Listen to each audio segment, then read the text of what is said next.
Okay, recording has been started, and just a second, my video. Okay, here I am. Fine. So we were studying about the external sources. हमने external sources देखे थे last, तो अगर quickly देखें वापस, तो एक था डायरेक्ट रिक्रूटमेंट, मतलब हमने पर्सन को डायरेक्टली, मतलब फैक्ट्री गेट के ऊपर एक नोटिस लगा करके कॉल किया कि वैकेंसीज ओपन, जिसको भी जॉब करना है वो डायरेक्टली आकर के कर सकता है। लेकिन ये केवल कैजुअल वर्कर्स के लिए होगा, मजदूरों के लिए होगा, है ना। लेकिन ये वर्ड जो कैजुअल कॉलर्स के साथ में भी आ रहा है, इसमें क्या है, हम अपने पास में एप्लीकेशंस हैं, जो पहले से रखी हुई एप्लीकेशंस हैं, उनको ही रिकंसीडर कर रहे हैं। अनसोलिसिटेड, इस वर्ड को याद रखना, अनसोलिसिटेड को, है ना, ड्रॉ नहीं हाईलाइट करना है, हाँ, अनसोलिसिटेड। ठीक है, ये वो लोग हैं जिनको हमने पहले कंसीडर नहीं किया, अब कर रहे हैं। Advertisement is all about newspaper ad, जिसका वाइड रीच है, and we can provide more information also. Employment exchange is government operated exchange, placement agency is privately owned exchange, और दोनों का ही काम, यानी एम्प्लॉयमेंट एक्सचेंज और प्लेसमेंट एजेंसी, दोनों का ही काम ऐसा रहता है कि जॉब सीकर्स और जॉब प्रोवाइडर्स को मिलवा देता है। कैंपस रिक्रूटमेंट में हम लोगों को स्कूल्स और कॉलेजेस से डायरेक्टली पिक करते हैं। Sometimes employees also recommend. Labour contractors are like contractors who carry labour with them, यानी उनके साथ वर्कर्स हैं, वो उन वर्कर्स को यूज करके और अपना काम करवाते हैं। ठीक है, मतलब फैक्ट्री मेरी है, लेकिन मैं वर्कर्स को नहीं लाऊंगा, मैं कॉन्ट्रैक्टर को लाऊंगा, और कॉन्ट्रैक्टर उन वर्कर्स को कांटेक्ट करके और अपना काम कराएगा। एडवर्टीजमेंट ऑन टीवी, तो लोकल टीवी चैनल्स के ऊपर हम ये काम कर सकते हैं। Web publishing is all about internet, यानी with the help of internet we can display our vacancies. Merits भी हमने देखे थे, क्वालिफाइड पर्सनल हमको मिलेंगे, वाइडर चॉइस रहेगी, फ्रेश टैलेंट मिलेगा, और लोगों में कॉम्पिटिटिव स्पिरिट आएगी। But there are certain limitations, like existing staff will be dissatisfied, process थोड़ा सा लेंथी हो जाएगा और कॉस्टली भी हो जाएगा। ठीक है, now we are coming to selection procedure. Selection में क्या होता है, अब हमने यहां तक तो पढ़ लिया था ना, अब हम सिलेक्शन ले रहे हैं। सिलेक्शन में क्या होगा, we will identify and choose the best person out of a number of prospective candidates for a job, यानी कि काम करने के लिए हमारे पास जितनी भी एप्लीकेशंस आई हैं, अब हम उनमें से बेस्ट को सिलेक्ट करेंगे, हमारा काम ही यही रहेगा। ठीक है, हमको अपने बेस्ट कैंडिडेट्स को सिलेक्ट करना है, ये चीज है।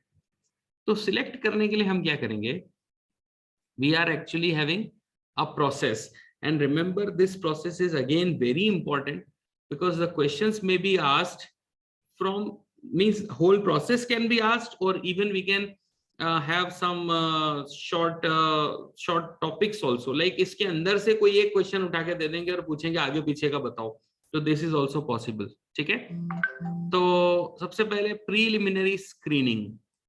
प्रीलिमिनरी स्क्रीनिंग का मतलब होता है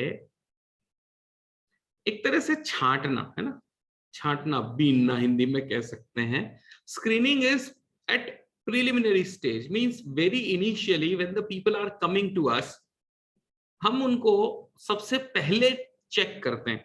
फॉर एग्जाम्पल, मेरे पास में एक पर्सन आए और उन्होंने आकर के बताया कि सर हमको जॉब करना है।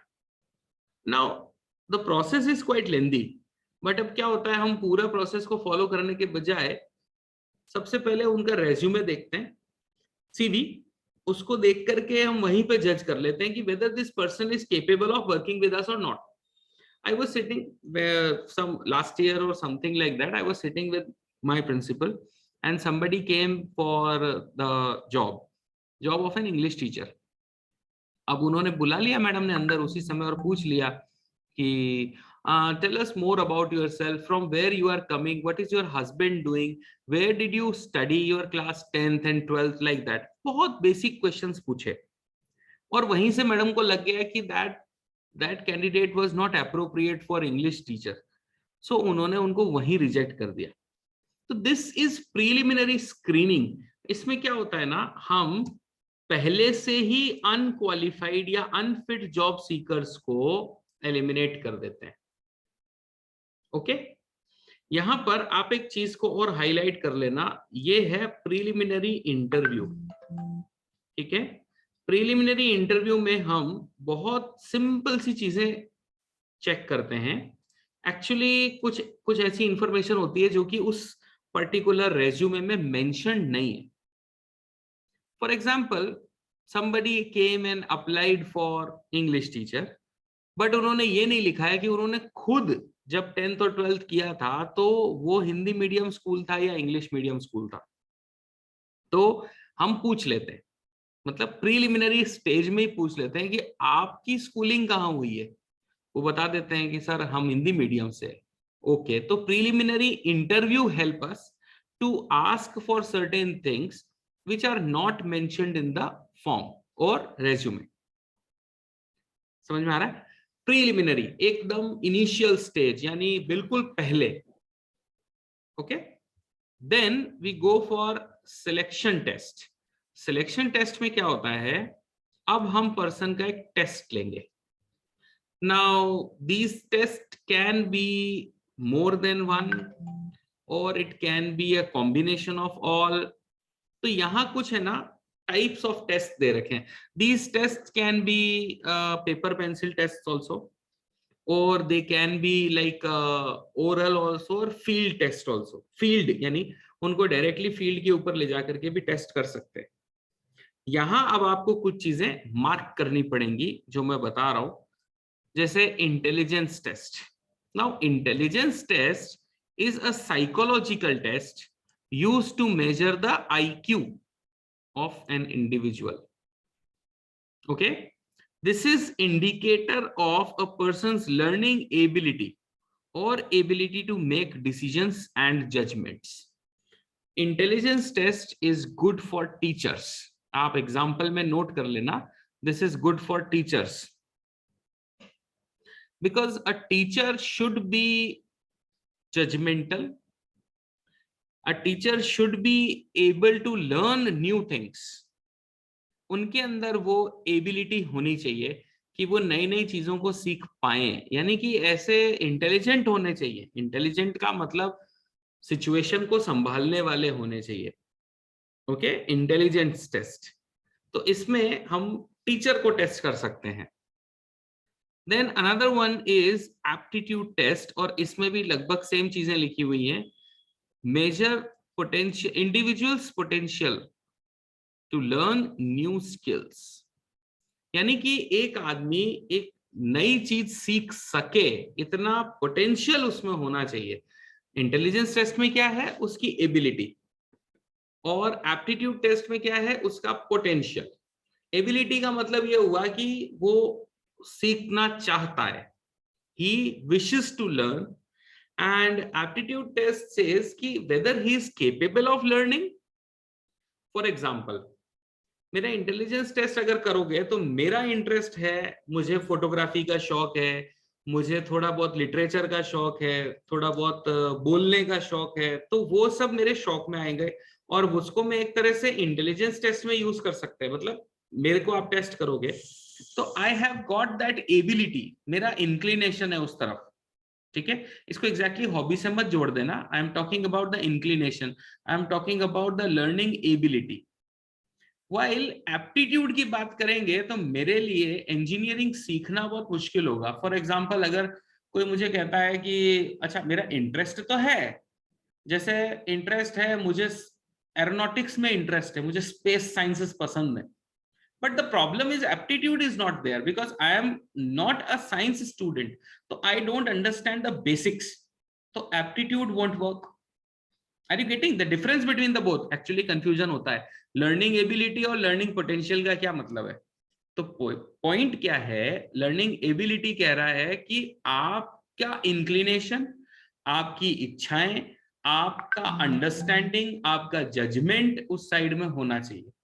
व्हाइल एप्टीट्यूड सेज आपको आपके बेसिक्स क्लियर है कि नहीं है, आपको उसके पीछे की चीजें आती है कि नहीं आती हैं, है ना। अब एक चार्टेड अकाउंटेंट मतलब पर्सन चार्टेड अकाउंटेंट बनने जा रहा है, लेकिन उसको अकाउंटिंग आती ही नहीं है, तो यानी एप्टीट्यूड नहीं है।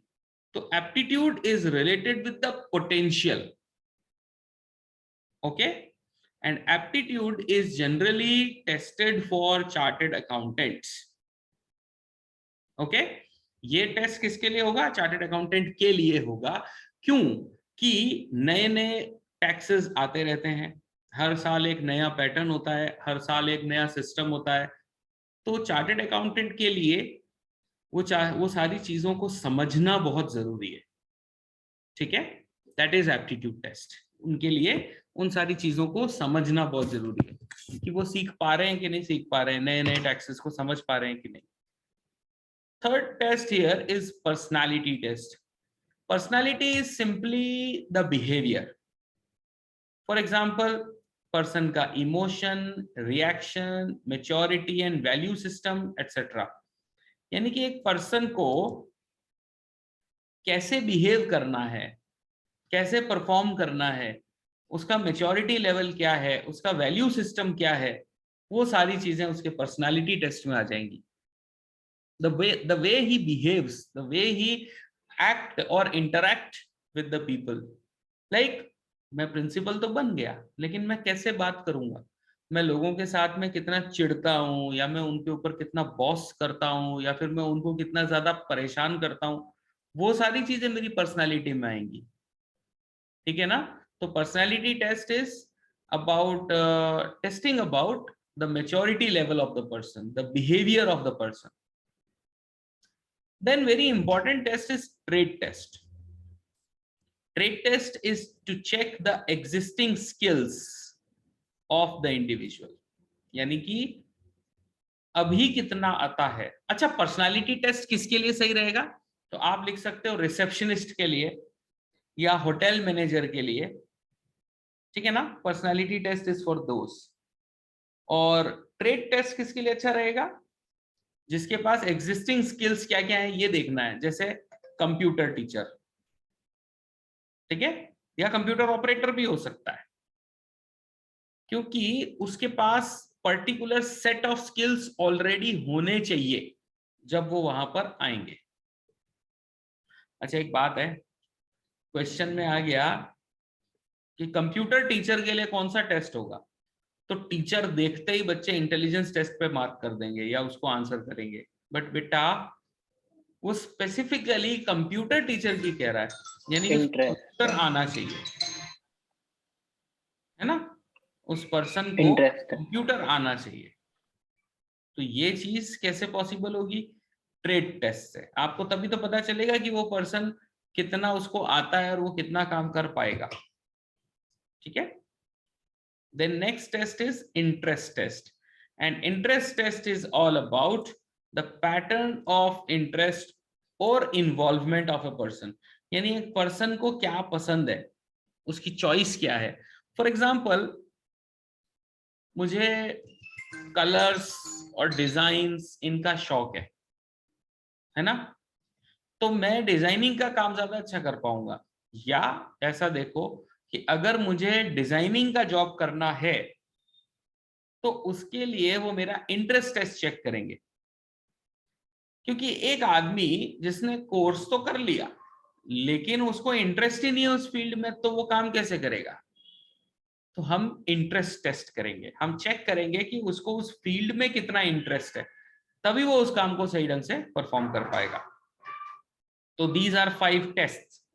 Intelligence test is for checking the intelligence IQ level. Then aptitude test is to check the potential of learning. Personality test is all about the actions or reactions of a person. Trait test is all about existing skills, and interest test is about the interest the pattern of interest that a person follows, उसको क्या क्या पसंद है क्या नहीं पसंद, वो सारी चीजें आएंगी। ठीक है, अब इसके बाद में नेक्स्ट आएगा, नेक्स्ट स्टेप प्रिलिमिनरी स्क्रीनिंग हो गया, यानी कि हमने पर्सन के आते ही उसको चेक कर लिया कि वो इस लायक है कि नहीं कि काम कर सके। एम्प्लॉयमेंट इंटरव्यू, अब हम उसका इंटरव्यू लेंगे। देखो प्रिलिमिनरी इंटरव्यू के अंदर हमने केवल बेसिक चीजें देखी थी, और वो भी वो जो कि उसके रेज्यूमे में नहीं लिखी थी। But now we will be testing him, और I should say we will be interviewing the person regarding what he can do for our organization, what has to be paid to him, उनके working hours क्या रहेंगे, ऐसी सारी चीजें आ जाएंगी। तो it is going to be a formal in depth conversation conducted to evaluate the applicant's suitability for the job. यानी कि एक ऑर्गेनाइजेशन में एक आदमी को कितने काम करने पड़ेंगे, उसको कितना टाइम देना पड़ेगा, उसके बारे में हमें फुल ऑन यानी इन डेप्थ फॉर्मल इंटरव्यू करने वाले हैं। ठीक है, आमने सामने बैठ के सारी चीजें क्लियरली पूछेंगे। ओके, तो the main purpose is the interviewer is actually seeking information कि वो पर्सन वाकई काम करने लायक है या नहीं है। ओके, नेक्स्ट आएगा रेफरेंस एंड बैकग्राउंड चेक्स, यानी कि अब हम उन पर्सन के रेफरेंसेस चेक करेंगे। रेफरेंसेस याद है, लास्ट डे में एक एग्जांपल दे रहा था कि एक जगह पर ऐसा हुआ कि पता चला ऑर्गेनाइजेशन में बंदा काम कर रहा है, सीबीआई वाले आए उठा के ले गए, सीधे ही उठा के ले गए, यानी ये भी नहीं बताया कि हुआ क्या, बाद में पता चला that person was associated with a terrorist group, हुआ था ऐसा। तो ये चीज में रेफरेंस चेक करना बहुत जरूरी है। तो क्या होता है, जो भी एम्प्लॉय है उसको कुछ डिटेल्स देनी होंगी, जैसे उसका नाम, उसका एड्रेस, टेलीफोन नंबर, आजकल आधार नंबर भी ले लेते हैं। ओके, एंड कोई पर्सन उसको वेरीफाई करता है। जैसे मान लो कोई मेरे यहाँ पे जॉब करने आ रहा है ना, तो उसको अपने जॉब का, अपनी जगह का वेरिफिकेशन देना पड़ेगा। तो हम क्या करेंगे, उसके प्रीवियस एम्प्लॉयर्स या फिर टीचर्स जिससे वो पढ़ के आ रहा है, यूनिवर्सिटी प्रोफेसर्स, वो सारे रेफरेंसेस दे सकते हैं। Like Aditya, you are also planning to go outside the country, you will also require some reference letters. तो आपके जो रिकमेंडेशन, हाँ रिकमेंडेशंस, ये वही है। तो ये आपको कलेक्ट करने पड़ेंगे। You can get it from your teachers, from your means जो भी एक्वेंटेंसेस, अगर कोई ऐसे पोजीशन पे हैं जो आपको रिकमेंड कर सकते हैं। तो ये वही रेफरेंस चेक्स हैं। ठीक है, your references will be for means you will be a student and वो अलग लेवल का रहता है, लेकिन फैक्ट्रीज में वो अलग लेवल का रहता है और ज्यादा कुछ नहीं है, बहुत टिपिकल चीज नहीं है। जैसे हमारे यहाँ से भी कोई पर्सन छोड़ के जाता है ना, तो हम उसको एक एक्सपीरियंस सर्टिफिकेट देते हैं, हम उसमें लिख के देते हैं कि this person has been working in our organisation for this many years. तो ये एक तरह से रेफरेंस हो जाता है कि हाँ हमारे पास ये रहा है, हम इसको जानते हैं। ऐसा होता है reference check. And reference check is necessary these days just to know whether the person is coming from where. अब सिलेक्शन डिसीजन हो रहा है। सी, हमने क्या किया, सबसे पहले प्रिलिमिनरी स्क्रीनिंग से स्टार्ट किया। पर्सन आया था, जस्ट इमेजिन आपके सामने आके बैठा, उसने कुछ छोटी छोटी चीजें बताई अपने लिए, फिर आपने उसका टेस्ट ले लिया। वो रिटन हो सकता है, ओरल हो सकता है, ऑन फील्ड हो सकता है। फिर होने के बाद इंटरव्यू कर लिया, आमने सामने बैठ के भी डिस्कस कर लिया। अब आपको लग गया सही है, रेफरेंसेस भी सही आ गए, everything fine. Now you are taking decision कि whether he should be selected और नॉट। ठीक है, आपको लगा कि नहीं इसको सिलेक्ट करना चाहिए, तो अब आप उसको भेज दोगे मेडिकल एग्जामिनेशन के लिए।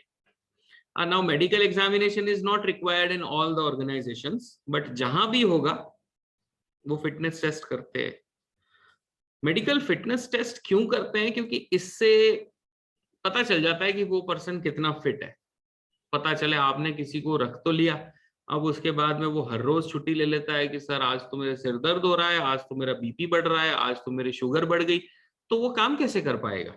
तो मेडिकल टेस्ट करवा लेते हैं जस्ट फॉर आवर सेफ्टी कि ये आदमी वाकई काम कर पाएगा कि नहीं। And then the company offers the job. ये बड़ी इंटरेस्टिंग बात है। Candidate has already proved about himself and now the company is offering the job through a letter of appointment. अब ये letter of appointment क्या होता है? The company is giving the letter to the person, मतलब उसको mail कर देंगे। अब उसको कंफर्मेशन एक्सेप्टेंस के साथ कंफर्मेशन देना है। वो ये एक रिप्लाई देगा कि yes sir I am ready to join और not ready to join whatsoever. ठीक है, अगर वो अपना एक्सेप्टेंस दे देगा तो फिर हम एक कॉन्ट्रैक्ट बना लेंगे। समझ गए आप? मतलब ये हुआ कि company has offered the job and now the person is accepting.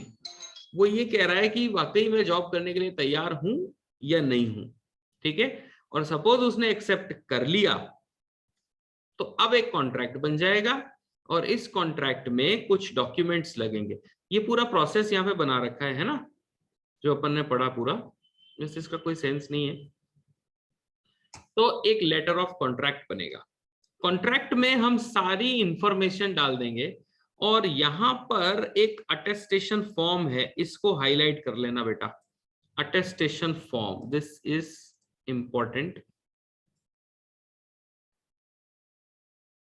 Attestation form क्या होता है? ये एक तरह की डिटेल है अबाउट द पर्सन। मैंने क्या क्या कर रखा है, मैं उसकी सारी डिटेल एक फाइल बनाऊंगा और हर फाइल पता हर डॉक्यूमेंट पे अपने खुद के साइन करूंगा, उसको कहते हैं अटेस्ट करना। ठीक है, और इस पूरी फाइल को मैं कंपनी में जमा करा दूंगा। समझ गए आप? I will prepare a file including all the documents related to my degree, related to my qualification and everything, और फिर मैं उसको वहां दे दूंगा। ठीक है, अब इसके बेसिस पे कंपनी कॉन्ट्रैक्ट फाइनल करेगी और उसके अंदर सारी डिटेल्स आ जाएंगी, जैसे जॉब टाइटल भी होगा, ड्यूटीज, रेस्पॉन्सिबिलिटीज, कंटिन्यूअस एम्प्लॉयमेंट की जॉब डेट कब स्टार्ट हो रही है, basis for calculating service, payment rates, allowances, hours of work, leave rules, sickness, grievance procedure, disciplinary procedure, work rules, termination of employment etcetera, सारी details mention हो जाएंगी। So this is selection procedure. ठीक है, इससे related question पता है कैसे आए? ऐसा क्वेश्चन आया कि एक आदमी को अप्लाई, मतलब एक आदमी ने अप्लाई किया, ऑर्गेनाइजेशन ने उसको टेस्ट के लिए भेज दिया। ठीक है, और उसके अंदर एक आध एग्जांपल दे दिया कौन सा टेस्ट कराया, जैसे एप्टीट्यूड या जो भी टेस्ट है, and then explain the next 3 steps also.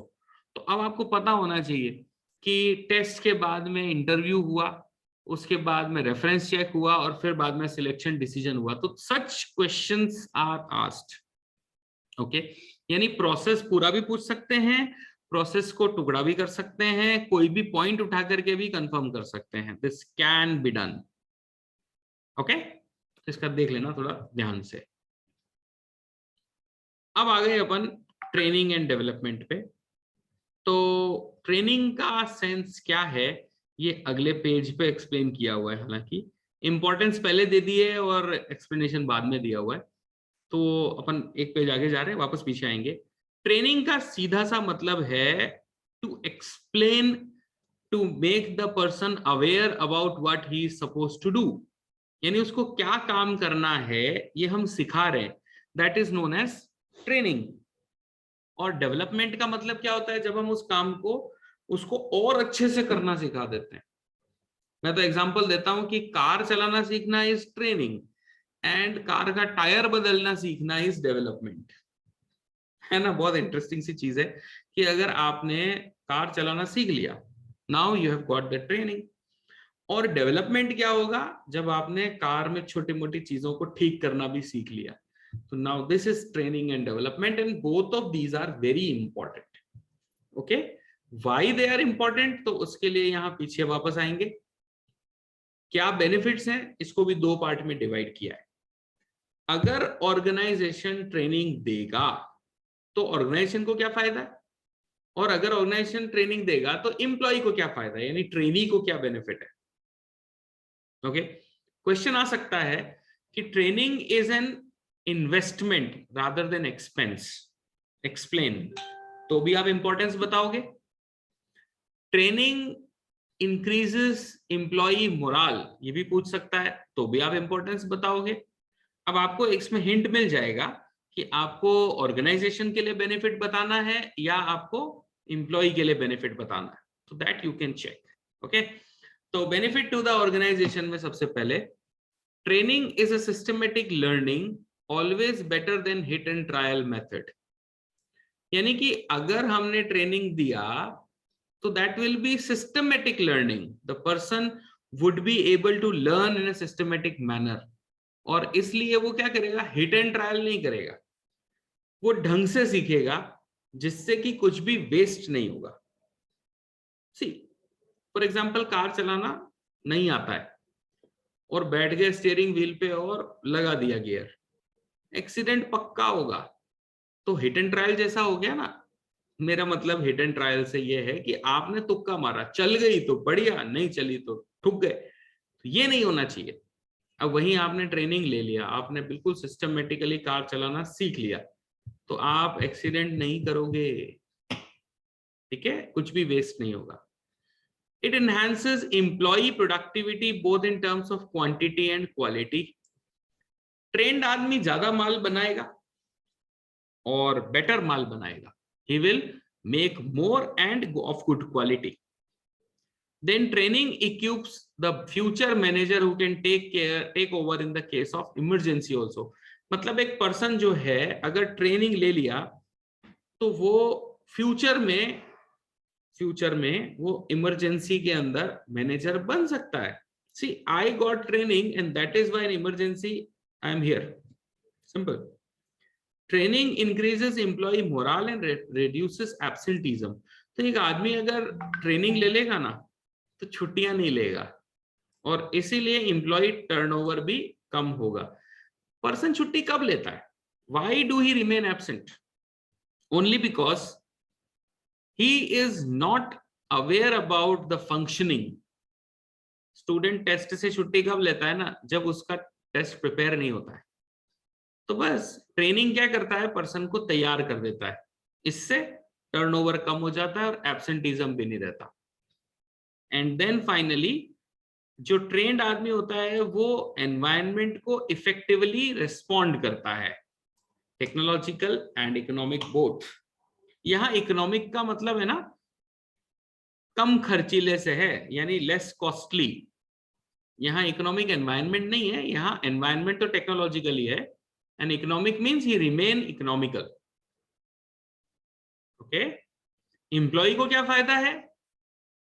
Training से उसका करियर इंप्रूव होता है, वो अर्न ज्यादा कर पाता है, वो मशीन्स को इफेक्टिवली और एफिशिएंटली हैंडल करता है, तो एक्सीडेंट नहीं करेगा, और साथ में उसका सेटिस्फैक्शन इंप्रूव होगा और उसका मोरल भी बूस्ट अप होगा. बहुत ही सिंपल से पॉइंट्स हैं. आदित्य, मेरे ख्याल से तुम्हारा टाइम हो रहा है जाने का. Yes sir. चलो फिर आज यहीं पे एंड करते हैं, और कल हम आगे कंटिन्यू कर लेंगे इसको. ठीक है सर, वो मैं कल से 3-4 डेज के लिए कहीं जा रहा था. अच्छा, कोई बात नहीं. तो जो बच्चे लेंगे उन